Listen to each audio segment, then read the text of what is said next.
அஸ்ஸலாமு அலைக்கும் வரஹ்மத்துல்லாஹி தஆலா பரகாத்துஹு.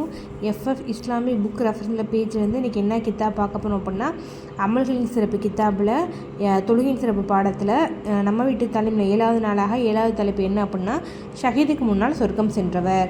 ஹஜ்ரத் அபூ ஹுரைரா ரலியல்லாஹு அன்ஹு அவர்கள் அறிவிக்கிறார்கள், குலா என்ற இனத்தைச் சேர்ந்த இருவர் ஒரே நேரத்தில் முஸ்லீமானார்கள். ஒருவர் மார்க்க பொருள் ஷஹீதாகிவிட்டார். அடுத்தவர் ஒரு வருடத்திற்கு பின் மரணமடைந்தார். ஒரு வருடத்திற்கு பின் மரணமடைந்தவர் ஷஹீதை விடல் முன்னால் சொர்க்கம் நுழைந்ததாக தல்ஹா இப்னு உபைதுல்லா ரலியல்லாஹு அன்ஹு அவர்கள் கனவு கண்டார்கள்.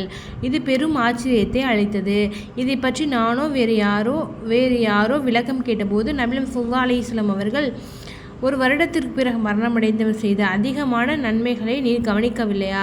ரமலான் மாதம் முழுவதும் நோன்பு வைத்திருக்கிறார். மேலும் ஒரு வருடத்தில் 6000 ரக்காயத்துகளும் இன்னும் எத்தனையோ ரக்காயத்துகளும் ஷஹீதை விட அதிகமாக தொழுதிருக்கிறார் என்று பதில் கூறினார்கள்.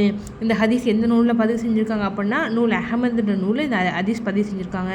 இன்ஷா அல்லாஹ் இன்னைக்கு கேட்டது உங்களுக்கு யூஸ்ஃபுல்லாக இருந்துச்சு அப்படின்னா நம்ம சேனலை சப்ஸ்கிரைப் பண்ணுங்கள். இன்ஷா அல்லாஹ் நம்ம வீட்டு தாலிமில் ஒவ்வொரு நாளும் நம்ம ஒவ்வொரு ஹதீஸை பற்றி தெரிஞ்சுக்கலாம். அஸ்ஸலாமு அலைக்கும் வரஹ்மத்துல்லாஹி தஆலா பரகாத்துஹு வ மஃபிரத்துஹு.